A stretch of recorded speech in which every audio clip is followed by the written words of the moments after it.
¿Cómo están? Buenas tardes, buenas noches, buenos días con todos. Vamos a hablar sobre los tres filósofos de Atenas, de Grecia, los tres filósofos clásicos como son Sócrates, Platón y Aristóteles. Según ellos, los valores que dejaron en las sociedades.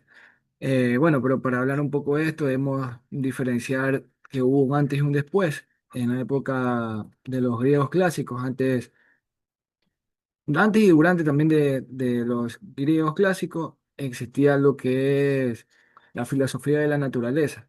Habían filósofos que intentaban descubrir los enigmas de la naturaleza, como tenemos a Eratóstenes, a Empédocles, tenemos a Heráclito. A estos filósofos se le llaman presocráticos, incluso está anexado en los tres filósofos de Mileto, etcétera, etcétera. Ellos se centraban en el ser humano, pero más en la naturaleza, en los fenómenos de la naturaleza. En cambio, Sócrates, Platón y Aristóteles más se centraron en el ser humano. Bueno, en la Grecia de ese momento, allá existían unos filósofos que se llamaban eran unos filósofos errantes que se hacen llamar sofistas. Ellos trajeron una idea, un pensamiento nuevo, pero era porque ellos pasaban viajando por todo el mundo conocido en ese entonces. Ellos se autoproclamaban sabios y iban en ciudad enseñando, pero a cambio de un valor monetario. Bueno, estos sofistas dijeron, no vamos, el hombre no es capaz de descubrir los enigmas de la naturaleza, pero sí sabemos algo, estamos seguros de que el hombre está obligado a vivir en sociedad, a convivir en sociedad. Ellos se comenzaron a interesar por el hombre, por el ser humano y su lugar en la sociedad, ya que hay una distinción bien grande. Ellos decían, el hombre es la medida de todas las cosas. Al decir que el hombre es la medida de todas las cosas, nos referimos a que el hombre es una persona razonable que le da su lugar a todas las cosas.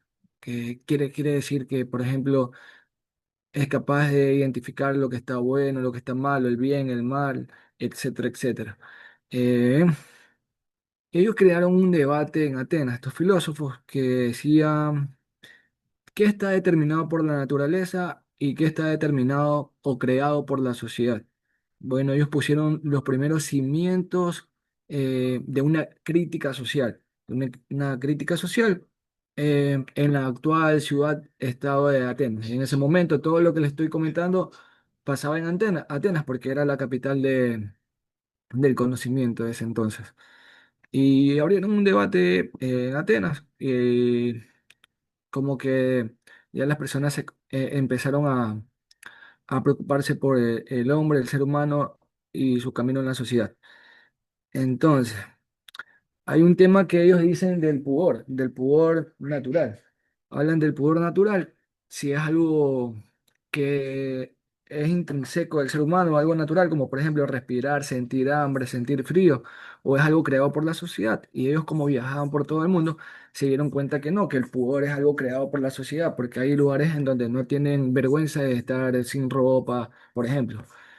Entonces, y el pudor, ese sentimiento, esa esa vergüenza es algo creado por la sociedad. Por ejemplo, hace mucho, mucho, mucho tiempo, una chica que se vaya a la playa y se ponga una top o como se visten en traje de baño hoy en día, era muy mal visto, era algo impensable.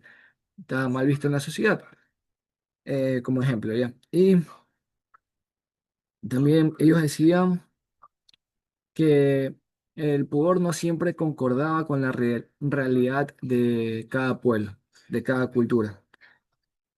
Se preguntaban si el poder es algo innato o un sentimiento creado por la sociedad. Listo. Ellos decían en sí que no había normas absolutas.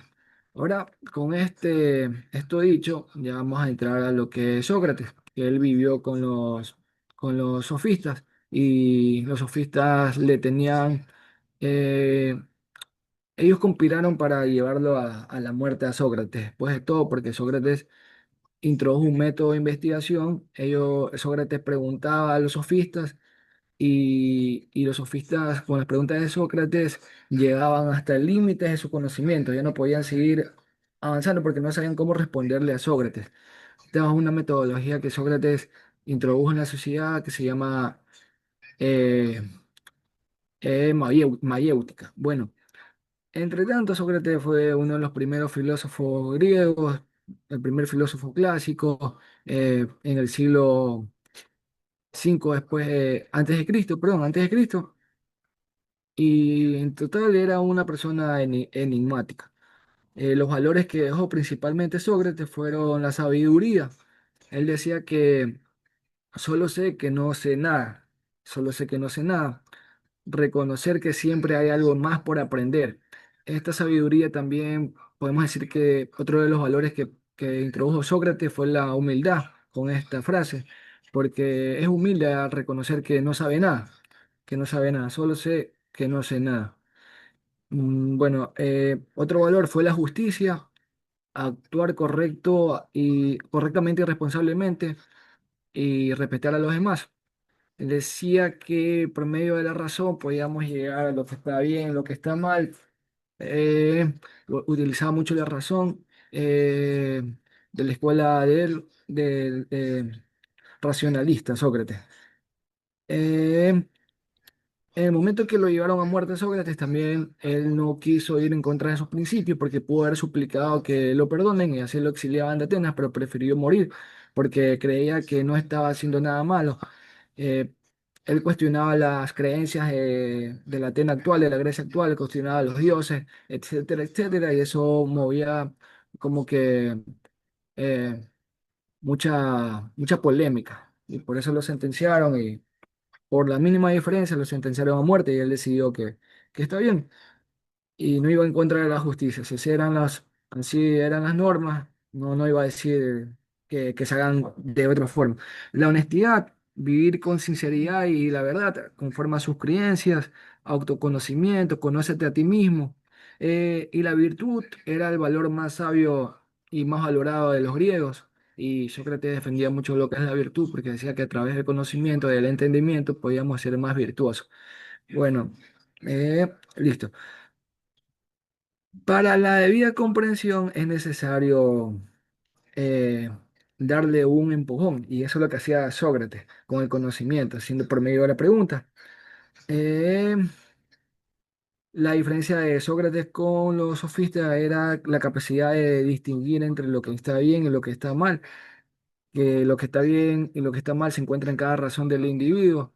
Y Y los sofistas decían que no, que están dentro de la sociedad, pero Sócrates decía que lo que está bien, lo que está mal, se encuentran dentro de cada individuo.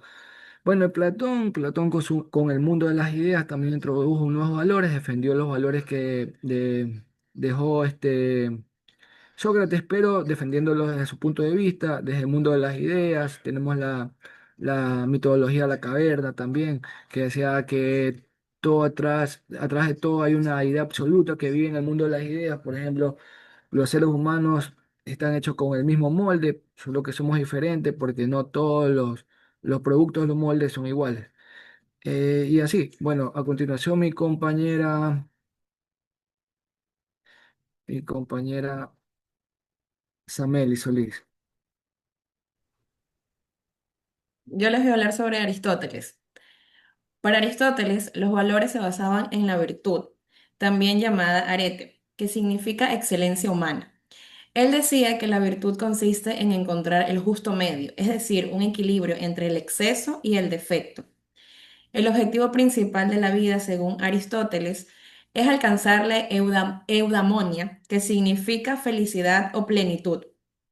Esta felicidad no se logra solo pensando o hablando del bien, sino actuando correctamente de manera constante y racional. Aristóteles también divide las virtudes en dos tipos: las virtudes éticas, que tienen que ver con el carácter y la conducta, y las virtudes dionéticas, relacionadas con la inteligencia y el pensamiento. Entre las principales virtudes morales encontramos la valentía, que es el punto medio entre la cobardía y la temeridad. También está la templanza, que consiste en mantener el equilibrio frente a los placeres y evitar los excesos. Otra virtud es la libertad o generosidad, que se relaciona con el buen uso del dinero, evitando tanto la tacañería como el desperdicio.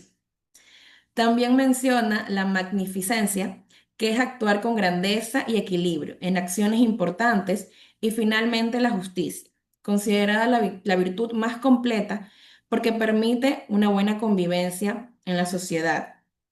Para Aristóteles, los valores deben ponerse en práctica todos los días. Él creía que una persona no es buena solo por decirlo, sino por realizar actos buenos de manera habitual. A continuación, mi compañera Estefanía. Bueno, yo voy a dar la conclusión. En la exposición podemos afirmar que el delegado de Sócrates y Platón y Aristóteles es fundamental. ¿Por qué? Porque establece que el conocimiento, la justicia y la práctica de la virtud son los pilares para una vida ética y en una sociedad ordenada. Mientras que Sócrates vinculó el actuar correctamente con el autoconocimiento y la sabiduría. Platón enfatizó que la justicia y la educación son esenciales para el bienestar común. Y Aristóteles propuso que la felicidad se alcanza a través del equilibrio y la moderación en nuestras acciones. En conjunto podemos decir que ellos nos enseñan que siguen vigentes al formar personas responsables, justas y conscientes, capaces de buscar el bien absolutamente y la convivencia armónica en la actualidad. Muchas gracias. Esa fue nuestra exposición del grupo número 8.